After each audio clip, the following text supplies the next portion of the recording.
আসসালামু আলাইকুম রহমতুল্লাহি ওবারাকাতু। আজকে আমাদের ফরজি আইন কোর্স এর দ্বিতীয় ক্লাস নেবেন আমাদের মাহমুদুল হোসেন ভাই। তো ভাই আপনি শুরু করুন। السلام عليكم ورحمة الله وبركاته. الحمد لله والصلاة والسلام على رسول الله وبعد. فأعوذ بالله من الشيطان الرجيم. بسم الله الرحمن الرحيم. ومن شر حاسد إذا حسد. وقال تعالى: ومن شر النفاسات في العقد. সমস্ত প্রশংসা আল্লাহর জন্য, যে আল্লাহ তাআলা আমাদেরকে ভালোবেসে আল্লাহর একটা গুরুত্বপূর্ণ বিষয় ইলম অর্জন করার তৌফিক দান করেছেন। আল্লাহ শুকর আদায় করছি, বলছি আলহামদুলিল্লাহ। সম্মানিত দিনী ভাই ও বোনেরা, আমরা গত পর্বে ভূমিকা নিয়ে আলোচনা করেছিলাম, অর্থাৎ ইলম শিক্ষা করার আদব, অন্যান্য বিষয়গুলো। এটা আমাদের প্রত্যেক মুসলমানের জন্য ফরজ। যতটুকু আমল করা ফরজ, এই আমলগুলোর জন্য ততটুকু ইলম অর্জন করা আমাদের ফরজ। যে আমলটা করা নফল, তার ইলম আমাদের জন্য নফল বা অতিরিক্ত। আমরা এমন ভাবে কোর্সটাকে সাজিয়েছি যাতে একজন মানুষ ন্যূনতম কতটুকু ইলম তার লাগবে, কতটুকু ঈমান, কতটুকু আমাল, সেগুলো নিয়ে আমরা সাজিয়েছি। তো আমরা আজকে দুইটা জিনিস নিয়ে সংক্ষিপ্ত কথা বলবো, ঈমান ও আকীদা। প্রথমে আকীদার পরিচয় নিয়ে কথা বলবো, এরপর আরকানুল ঈমান বা ঈমানের রকন বা খুঁটি, স্তম্ভ নিয়ে কথা বলবো। প্রথমে আমরা আকীদা শব্দের অর্থ জানবো। আকীদাটা কি, আকীদা শব্দের অর্থ কি, এটা আমরা জানবো। তো দেখুন, আকীদা শব্দটা আকদুন থেকে এসেছে। আকদ এর অর্থ হলো দৃঢ় বন্ধন। এই শব্দটা কোরআন এবং হাদিসে সুস্পষ্টভাবে পাওয়া যায় না। আমি আপনাদের সামনে যে আয়াতটা তিলাওয়াত করেছিলাম, মিন শাররিন নাফাসাতি ফিল উকাদ, উকাদ এর অর্থ হলো গিট। যদি কোনো জিনিসের ভিতরে কোনো বস্তা, এটাই গিট না থাকে, আপনি এর ভিতরে যা দেন না কেন, এটা ফুটা দিয়ে চলে যাবে, নিচে দিয়ে পড়ে যাবে। যখন আপনি গিট দিয়ে দিবেন, তখন এটা আর পড়বে না। আপনি মাছ মারতে গেলে যদি মাছের যে পাত্র, যেখানে মাছ রাখবেন, এই পাত্রটা যদি ছিদ্র থাকে, তাহলে আপনার মাছটা বাসায় আনা লাগবে না, ওইখানে থেকে যাবে। তো আকীদা অর্থ গিট বা দৃঢ় বন্ধন। আকীদা যদি মানুষের সহি না থাকে, সে যতই আমল করুক না কেন, তার আমল দ্বারা সে জান্নাত পাবে না। অসংখ্য অমুসলিম আছে যারা আমাদের থেকে অধিক দান করে। আপনারা মাদার তেরেসার কথা শুনেছেন, সে তো সারা জীবন মানুষের খেদমত করেছে, এরপরেও তাদের জান্নাতের ফয়সালা সম্পর্কে আমরা কিছু বলতে পারি না, কারণ তার ঈমান ছিল না, আকীদা সহি ছিল না। আল্লাহ সুবহানাহু ওয়া তাআলা সূরা গাশিয়ার ভিতরে বলেন, আমিলাতুন নাসিবা তাসলা নারান হামিয়া। আমল করতে করতে ক্লান্ত হয়ে যাবে, এরপরেও তারা জ্বলন্ত আগুনে পুড়বে, কারণ আকীদা সহি ছিল না। শরিয়াতের পরিভাষা আকীদা কাকে বলে? শরিয়াতের পরিভাষায় আকীদা বলা হয় নির্দিষ্ট কিছু বিষয়ের ওপর বিশ্বাস স্থাপন করা এবং সেই বিশ্বাসের প্রতিপালন করা, ধারণ করা, যার ফলে কোনো মানুষকে মুমিন বলা হবে। ইসলামের মৌলিক আকীদা 7টি বিষয়ের উপর, মূল 7টি। এর সাথে রিলেটেড আরো কিছু আছে, যেটা আমরা ছোটকালে পড়েছি ইমানে মুফাসসাল বলে। সহিহ বুখারীতেও এমন একটা রিওয়ায়াত আছে, মুসলিমের ভিতরেও। আমি একবার বলে দিচ্ছি ভাই, আপনি আমার সাথে একটু রিপিট করেন। আমানতু বিল্লাহি, আমানতু বিল্লাহি, অর্থাৎ আমি আল্লাহর প্রতি ঈমান আনলাম। আমি আল্লাহর প্রতি ঈমান আনলাম। এটা হলো আকীদার মূল। হুম, জি। এর সাথে রিলেটেড আর সবকিছু। ও মালাইকাতিহি, ওয়া আমি আল্লাহ তাআলার মালাইকাতিহি, ফেরেশতাদের প্রতি, অর্থাৎ আমি আল্লাহ মালাইকার প্রতি তাআলার, ঈমান আনলাম। হ্যাঁ, ফেরেশতাদের মালাইকা প্রতি ঈমান শব্দটা, আনলাম। জি, মালাইকা শব্দটা অনেকেই বোঝে না, এই জন্য আমার ফেরেশতা ফার্সিতে বলা লাগলো। হ্যাঁ। এরপরে ও কুতুবিহি, অকুতুবিহি, এবং কিতাব তার সমূহের প্রতি। ঈমান। হ্যাঁ, এখানে একটা হ্যাঁ, বিষয় হলো, দেখেন, আপনি যদি শুধু কোরআনকে মানেন আর অন্য অন্য কিতাবের স্বীকৃতি না দেন, ওই অন্য কিতাবকে মানা বলতে তাদের প্রতি ঈমান রাখা, এগুলো আমল করা যাবে না, শুধু বিশ্বাস করতে হবে। যদি আপনার মুখ দিয়ে বের হয়ে যায় আমি তাওরাতকে মানি না বা বিশ্বাস করি না, সেক্ষেত্রে আপনি কিন্তু কাফের হয়ে যাবেন। আল্লাহ কিতাবিহি বলেনি, তার কিতাব অর্থাৎ কোরআনের কথা শুধু বলা হয়নি, প্রত্যেক কিতাবের প্রতি ঈমান রাখতে হবে।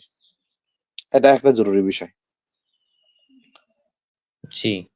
এর জি ৪ নম্বর হলো ওয়া রুসুলিহি, তার ওয়া সকল রুসুলিহি, রাসূলের প্রতি, তার জি, সকল সকল রাসূল। রাসূলকে মানতে হবে, অর্থাৎ বিশ্বাস করতে হবে সকল রাসূলকে, আমল করতে হবে মুহাম্মদ রাসূলুল্লাহ সাল্লাল্লাহু আলাইহি সাল্লামের তরিকায়। সাল্লাল্লাহু আলাইহি ওয়াসাল্লাম। আল্লাহ নবী সাল্লাল্লাহু আলাইহি ওয়াসাল্লামের একটা হাদিস আছে, নবীজি বলছেন, যদি মূসাও জীবিত থাকতো, তার জন্য জরুরি ছিল সে আমি মুহাম্মাদের অনুসরণ করবে। ৬ নাম্বার জি। হলো তাকদীর, তাকদীর, তথা আল্লাহ তাআলা বান্দাদের জন্য ভালো মন্দ যেটা নির্ধারণ করেছে এটার প্রতি ঈমান রাখা, এইটা জানা আমার জন্য ফরজ। এরপরে তাকদীর নিয়ে তো আপনি তো জানেন ভাই, ব্যাপক আলোচনা আছে, এগুলো জি, সবার জি। জন্য ফরজ। এটা ফরজে কিফায়ার ভিতরে পড়বে, বিশদ জানা। কিন্তু মূল জি, এই যে ৭টি বিষয়, আল্লাহ সুবহানাহু ওয়া তাআলা এর মূল হলো আল্লাহকে মানা। তো যখন আমি আল্লাহকে মেনে নিব, সেই ক্ষেত্রে আল্লাহ তাআলা সংশ্লিষ্ট যেসব বিষয় কোরআন এবং হাদিসে আসবে সেগুলোকে আমাকে মানতে হবে। মিজানের কথা দেখেন, কিয়ামতের সাথে মিজানটা রিলেটেড হয়ে যাচ্ছে। জি। এবং সর্বশেষ হলো ওয়াল বা'সি বা'দাল মাউত, বাসি বাদাল মাউত, মৃত্যুর পরবর্তী মৃত্যু, হ্যাঁ, পুনরুত্থানের জীবন, প্রতি হ্যাঁ, বিশ্বাস করা। পুনরুত্থান। এখন আমি আরবিটা ১-২ বার বলে দিই, এটা হলো সহিহ মুসলিমের একটা হাদিসের আলোকে এটা এটা এই দোয়াটা বানানো হয়েছে। ইমানে মুফাসসাল বলা হয় এটাকে। আমানতু বিল্লাহি,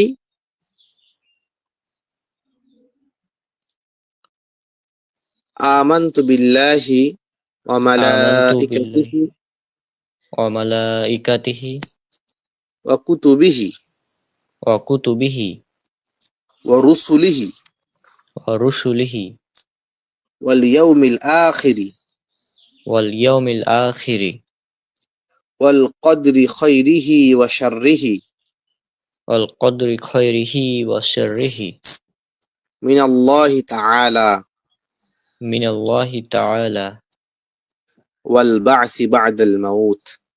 ওয়াল বাসি বাদাল মাউত। এটা নেওয়া হয়েছে হাদিসে জিবরিল থেকে। সহিহুল জি, বুখারীর ভিতরে কিতাবুল ঈমানে হযরত জিবরাইল থেকে একটা হাদিস, উনি উনি আসেন, হযরত ওমর বর্ণনা করে হাদিসটা। আল্লাহ নবী সাল্লাল্লাহু জি, আলাইহি ওয়াসাল্লাম সাহাবীদেরকে নিয়ে বসে আছেন, ব্যাপক, এটা অনেক বড়। এই হাদিসের সরা সৌদি আরবে একজন আলেম করেছেন, কয়েকশো পেজের একটা হাদিসের ব্যাখ্যা শুধুমাত্র। এই ৭টি বিষয়ের প্রতি যখন আমি বিশ্বাস করব দৃঢ়ভাবে, তাহলে আমি মুমিন বলে বিবেচিত হব। এটা হলো মুমিনের সংজ্ঞা। আর এই বিষয়গুলো, ঈমানটা, এটা মানুষের দেখা যায় না। ঈমানটা হলো আন্তরিক বিষয় মূল ক্ষেত্রে। তো ঈমানের সংজ্ঞা দিতে যে জমহুর মুহাদ্দিস, অর্থাৎ যারা কোরআন ও সুন্নাহ মানে, আমরা মুহাদ্দিসিনদের কথাকে বেশি অগ্রাধিকার দিয়ে থাকি। তো পৃথিবীর অধিকাংশ, প্রায় সকল উলামা, ফুকাহা, তাদের মত হলো ঈমান ৩টি বিষয়ের সমষ্টি। ঈমান এবং আকীদা তো একই সাথে। তো ঈমান ৩টি জিনিসের নাম। আগে আমি ঈমানের অর্থটা বলি। ঈমান শব্দের শাব্দিক অর্থ হলো স্বীকৃতি দেওয়া, মেনে নেওয়া, নিরাপত্তা লাভ করা। অর্থাৎ যে ব্যক্তি ঈমান আনলো সে জাহান্নাম থেকে পরিত্রাণ পেয়ে গেল। এই ক্ষেত্রে সে মুমিন বা ঈমানদার। এবং ঈমানের বিপরীত হলো কুফর। ঈমান হয় আমাকে মেনে নিতে হবে, না হয় আমাকে কুফরি করতে হবে। এখন ঈমান কাকে বলে? ঈমানের একটা সংজ্ঞা আবু হানিফা রাহিমাহুল্লাহ থেকে আছে। সেটা হলো রাসূল সাল্লাল্লাহু আলাইহি সাল্লাম যা কিছু নিয়ে এসেছে তাকে মেনে নেওয়ার নাম ঈমান। এবং ঈমানের সংজ্ঞা দিতে যে জমহুর উলামা, জমহুর ফুকাহা, অধিকাংশ আলেমদের মত হলো ঈমান ৩টি জিনিসের সমষ্টি। ভাই কি শুনছেন? আপনি মিউট থেকেন না, আপনি আমার হাতে বললে তাহলে হ্যাঁ, ভালো হবে। জি শুনছি। ঈমান ৩টি জিনিসের সমষ্টি। তিনটি জিনিস, তিনটি জিনিসের একটা হলো সমষ্টি। ইকরার বিল লিসান, বুঝলাম ইকরার না কি? বিল লিসান, ইকরা ইকরার বিল লিসান। ইকরার বিন নিসান, আচ্ছা। ইকরার শব্দের অর্থ হলো স্বীকার করা, বিল স্বীকার লিসান করা, অর্থাৎ মুখ দিয়ে। বিল্লিশা। অর্থাৎ ঈমানের স্বীকৃতি মুখ দিয়ে দেওয়া, এটা হলো ঈমানের মুখ প্রথম দিয়ে দেওয়া। রূপ। জি। ৩টে জিনিসের সমষ্টি। তো প্রথমটা হলো ইকরার বিল লিসান।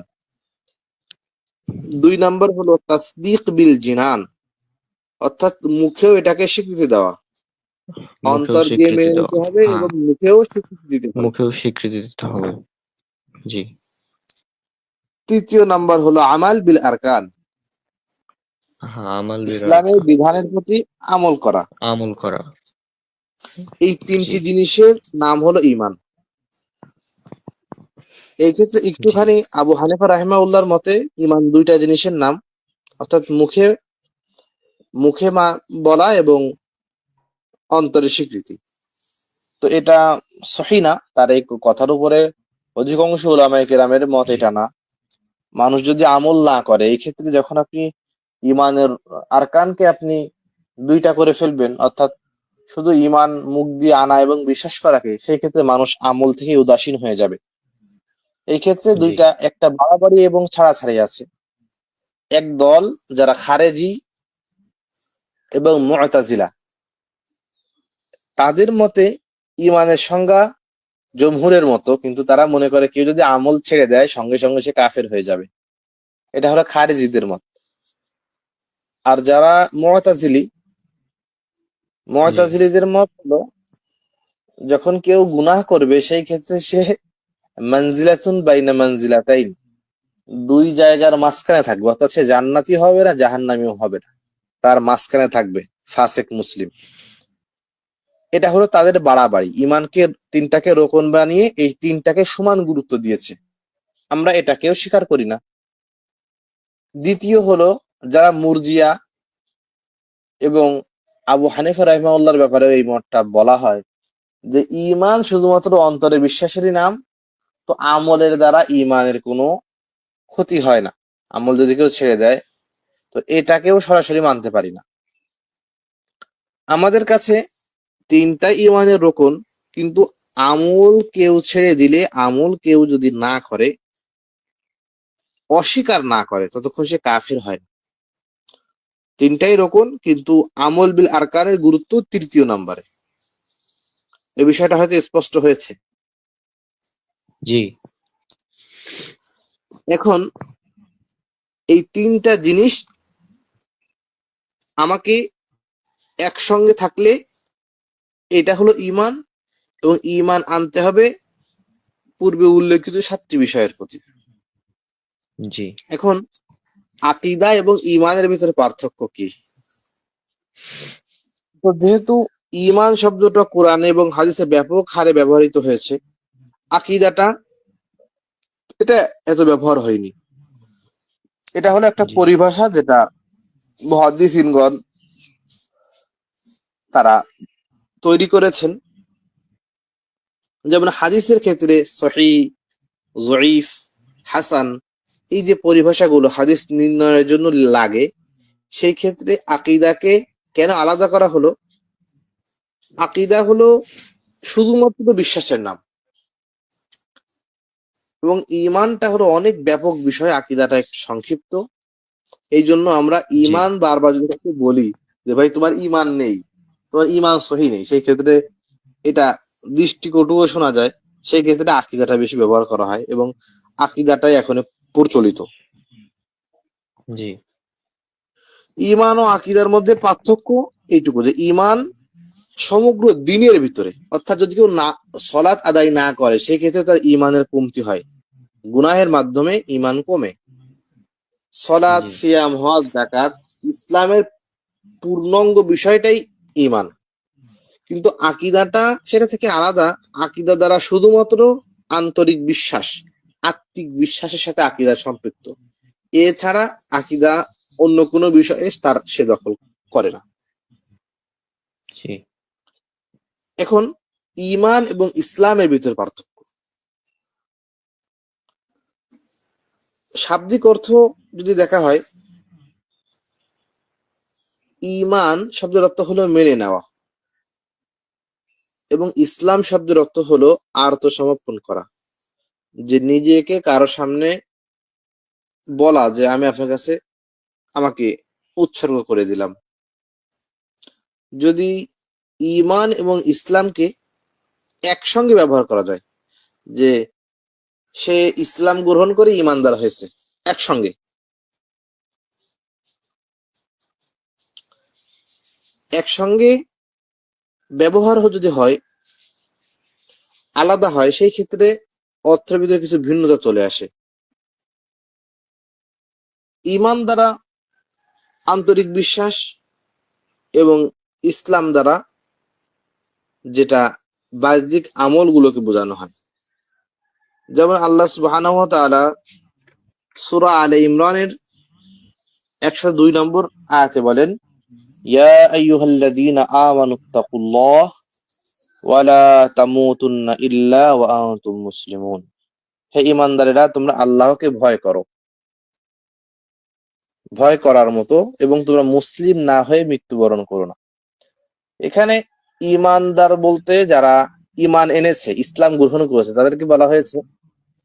এবং তোমরা মুসলিম না হয়ে কবরে যেও না বা মৃত্যুবরণ করো না, এখানে বলা হয়েছে এমন।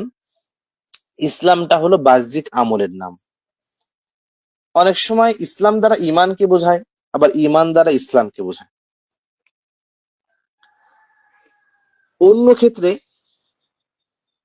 সূরা হুজুরাতের 114 নম্বর আয়াতে যদি লক্ষ্য করি, আল্লাহ সুবহানাহু ওয়া তাআলা বলেন, ওয়াকালাতিল আ'রাবু আমান্না, যারা বেদুইন, অর্থাৎ একটা গোত্র নিয়ে তাদের সবাইকে বলা হয়, তারা বলে আমান্না, আমরা ঈমান এনেছি। আল্লাহ সুবহানাহু ওয়া তাআলা নবীকে বলেছেন, কুল লাম তুমিনু, তোমরা ঈমান আনোনি, ওয়ালাকিন কুলু আসলামনা, তোমরা বলো যে তোমরা ইসলাম গ্রহণ করেছো। এখানে ইসলাম, ইসলামকে বলা হয়েছে আত্মসমর্পণ অর্থে, অর্থাৎ তাদেরকে বলা হয়েছে তোমরা বলো তোমরা ঈমানদার এখনো হয়ে পারোনি। তোমরা ঈমানদার কেন বলছো? তোমরা বলো আমরা ইসলাম গ্রহণ করেছি, মানে আত্মসমর্পণ করেছি। ইসলামের যেমন 7টি মূল রোকন আছে, যার উপরে ঈমানের, যেটার উপরে ঈমান, ইসলাম, ঈমান দণ্ডায়মান। এমন ভাবে ইসলামের 5টি স্তম্ভ, এটাও এই হাদিসে জিবরিলের ভিতরে আছে। এই হাদিসটা জি আমি আরবি উল্লেখ করে দিব আমার পিডিএফ ইনশাল্লাহ। সাইয়্যিদুনা জিবরিল বললেন, মাল ইসলাম, ইসলাম কাকে বলে? আল্লাহ নবী বলছেন যে তুমি শাহাদাত আন তাশহাদা আল্লা ইলাহা ইল্লাল্লাহ ওয়া আন্না মুহাম্মাদুর রাসূলুল্লাহ। ১ নম্বর ইসলামের রোকন হলো শাহাদাতের স্বীকারোক্তি। দেখেন, মুখ দিয়ে যখন আপনি স্বীকার করছেন, এটা কিন্তু অন্তরের বিষয় থাকলো না। তো ইসলামের যে ৫টা বিষয়, এই ৫টা জি বিষয় বাহ্যিকের সাথে জি বহিরাগত বিষয়। মুখ দিয়ে স্বীকার করা আল্লাহ তাআলাকে এবং আল্লাহ রাসূলকে। দ্বিতীয় হলো সলাত আদায় করা। আর ইসলামের সাথে যে সলাত, সেটা হলো ফরজ সলাত। ফরজ সলাত ছাড়া কোনো সলাতের ব্যাপারে আল্লাহ সুবহানাহু ওয়া তাআলা বান্দাকে জিজ্ঞাসা করবে না, প্রশ্ন করবে না। আমরা অনেকে ইসলামকে কঠিন বানিয়ে ফেলেছি। মানুষকে এমন ভাবে বাধ্য করা হয়, মানুষকে বলা হয় যে সুন্নাত যদি কেউ না পড়ে, এরকম যে সে খুব অন্যায় কাজ করে ফেলছে, এমন একটা বিষয় কিন্তু আমাদের সমাজে দেখা যায়। কিন্তু ভাই, আপনি যে বিষয়ে জি আল্লাহ তাআলা মুমিনকে জোর করেনি, আপনি এই বিষয় যখন কঠোর করে দিবেন, একটা মানুষকে বলবেন যে ফজরে এই কয় রাকাত হুম সুন্নাত, জোহর এরকম করলে, একটা যে ব্যক্তি বিগিনার, হ্যাঁ হ্যাঁ প্রাথমিক পর্যায়ে ইসলামের এসেছে, সে তো এইগুলো দেখে দৌড় মারবে। হ্যাঁ। আর ওটা ওটা যা আছে, এখন তো রমজান মাস চলছে, হ্যাঁ। আর এখানে সমাজে ধরেন প্রচলিত যে তারাবি না পড়লে রোজা হবে না, এরকম প্রচলিত আছে। ফজরের দেখুন, খোঁজ খবর নাই, তারাবি পড়তে চলে জি জি, আসে। আর দেখেন, যদি রমজান মাসে আমাদের একটা মাসআলা হলো হ্যাঁ তারাবির নামাজ, এটা হলো তারাবির নামাজ, এটা হলো এশার কায়েম মাকাম। কায়েম মাকাম হ্যাঁ। মানে স্থলাভিষিক্ত, অর্থাৎ হুম যদি এশা না পড়ে, সেই ক্ষেত্রে তার তারাবি হবে না। এই জন্য হ্যাঁ যারা তারাবি পড়ে রমজানে, তারা ঈশান নামাজটা পড়ে। যদি এই মাসালা দেওয়া হয় যে ঈশার তারাবি নাই, সেই ক্ষেত্রে ঈশান নামাজটা পড়বে না। হ্যাঁ অবশ্যই। এরপরে এমনও হচ্ছে, যদি কেউ তারাবি এর সলাত না পড়ে, ১ নম্বর কি জানেন, আমরা একটা পরিভাষা বানাই। আমি এই বিষয়ে বেশি কথা বলার ইচ্ছা ছিল না। যেরকম আমরা বানাবো তারাবি, কোন হাদিসে এটা নেই। এখন তারাবি বলে এখানে কি গ্রামার প্রয়োগ হয়েছে? আমরাও তো আলহামদুলিল্লাহ আরবি পড়েছি, আরবি গ্রামার পড়েছি। এখন তারা বলবে মানে রেস্ট, তারবিহা তানে মানে ২টা রেস্ট। তো তোমরা ৪ রিকাত পড়ে একবার রেস্ট নিচ্ছ, কোন তারবিহা তান বলো তোমরা? ২বার রেস্ট হুম নিচ্ছ, একবার ৪ রিকাতের পরে আরেকবার ৪ রিকাত। আমরা বলছি তারাউইহ মানে অনেকগুলো বিরতি। তো অনেকগুলো বিরতি হলে তো ২ এর বেশি হয়। তো ২ এর বেশি যদি রেস্ট নিতে হয়, তাহলে ২০ রিকাত পড়তে হয় কমসে কম, না হলে তারাবি হয় না। এইগুলো হলো যুক্তি। আর মানুষকে আচ্ছা। এমন ভাবে করা হয়, যদি কোনো মানুষ সুন্নাত না পড়ে, তার কাছে জিজ্ঞাসা করে না, তার সম্পর্কে খারাপ ধারণা করা হয়। আমাদের সমাজটা কিন্তু এমন হয়ে গিয়েছে। তো ৩য় নাম্বার, যাকাত। সলাতের পরে হলো যাকাত। এটা আমরা খেয়াল করি না। আমরা নামাজের পরে অর্থাৎ সলাতের পরে আমরা সিয়ামকে নিয়ে আসি। কিন্তু কোরআনে আপনি যেখানে দেখবেন আকিমুস সালাহ ওয়া আতুজ যাকাহ, সলাতের পরে যাকাতের কথা এনেছে। আমি যখন ছোট ফিকের অথবা হাদিসের বুলুগুল মারাম পড়ছি উস্তাদের কাছে, তো সলাদ শেষ করলাম, তো পরের দিন আমরা তো এটাই জানি যে নামাজের পরে রোজা, সলাতের পরে সিয়াম। এখন আমি দেখি কি সলাতের পরবর্তীতে কিতাবু জাকাত খুলে গিয়েছে, অর্থাৎ জাকাতের বর্ণনা। আমি উস্তাদকে বলছি যে সলাতের পরে জাকাত, এখানে হয়তো সিয়ামের অধ্যায়টা লিখতে ভুল ভুল করে ফেলছে। উনি বলছে না, সলাতের পরেই সিয়াম, সলাতের পরে জাকাত, সিয়াম না। যাই হোক, জি রমজানের সিয়াম এটা হলো ৪ নম্বর, এবং সর্বশেষ হলো হজ। জি আর এই যে দিলাম, এটা মূলত হাদিসে জিব্রিল, যেটা একটা প্রসিদ্ধ হাদিস, এবং এই হাদিসে এটা ইমাম নববী ওনার যে ৪০ হাদিস, এর ভিতরে উনি উল্লেখ করেছেন, হযরত ওমর রাদিয়াল্লাহু তাআলা আনহু উনি বলেন, রাসূলুল্লাহ সাল্লাল্লাহু আলাইহি ওয়াসাল্লাম পাশে বসেছিলাম, আমাদের কাছে এমন একটা লোক আসলো যে ইউরা আলাইহি আসারুস সাফার ওয়ালা ইয়ারিফুহু মিন্না আহাদুন।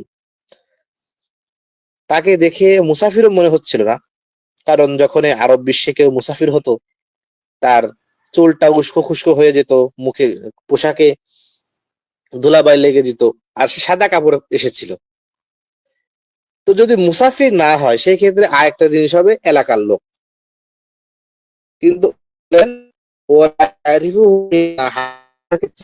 এমন একটা লোক।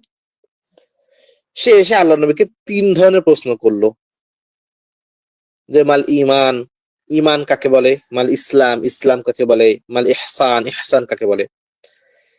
এই যে ইমানের 7টি বিষয়, এটা ওই হাদিস থেকেই নেওয়া হয়েছে, এবং ইসলামের যে 5টি স্তম্ভ এটাও হাদিস থেকে নেওয়া হয়েছে।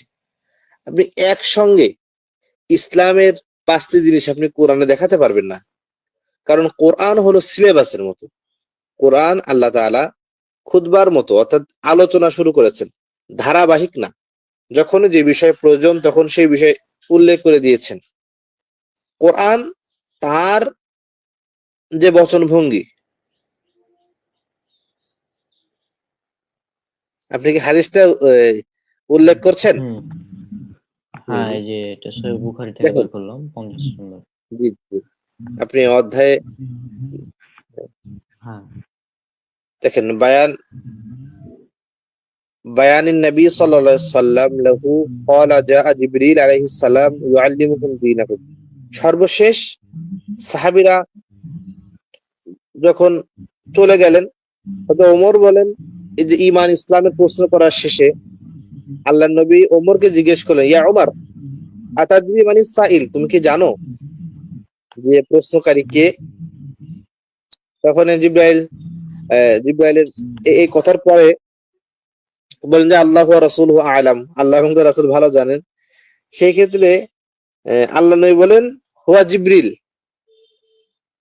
ইউআল্লিমুকুম দীনাকুম। আপনি বুখারীর 50 নম্বর হাদিসে বের করেন ভাই। এই হাদিসটাই আর কি, আমি এগুলো সব আমার নোট করা আছে, আমি ইনশাআল্লাহ পিডিএফ দিয়ে দেবো আজকে দিনের ভিতরে।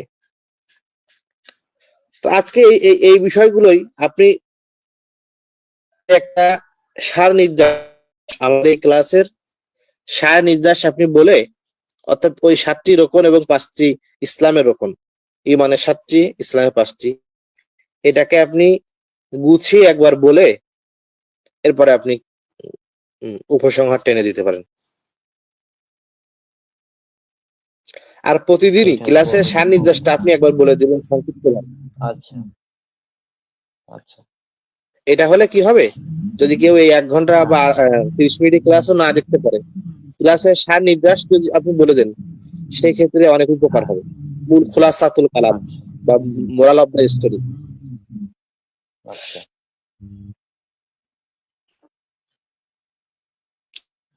আলহামদুলিল্লাহ। আচ্ছা, ঠিক আছে। তো আজকের ক্লাসের আমাদের যেটা সারমর্ম, সেটা হচ্ছে প্রথমে আকীদা কি এটা আমরা জানলাম। তো আকীদা যেটা সেটা হচ্ছে একজন মানুষের মানে যেটা দৃঢ় বিশ্বাস, সেটা হচ্ছে তার আকীদা। হ্যাঁ, এক কথায়। আর আকীদা এবং ঈমানের মধ্যে পার্থক্য হচ্ছে ঈমান একটা ব্যাপক বিষয় এবং ঈমানের মধ্যে এই যে অনেকগুলো বিষয় আছে, যেমন এখানে হাদিসে জিবরাইলে যেটা বলা হচ্ছে, ঈমান হলো আপনি বিশ্বাস রাখবেন আল্লাহর প্রতি, হ্যাঁ, তার মালাকগণ অর্থাৎ ফেরেশতাদের প্রতি, হ্যাঁ, তারপরে কিয়ামতের দিন, তার সঙ্গে সাক্ষাতের প্রতি এবং তার রাসূলগণের প্রতি। আর সহিহ মুসলিমে আরো বর্ণনা রয়েছে তাকদীরের ভালো মন্দের প্রতি।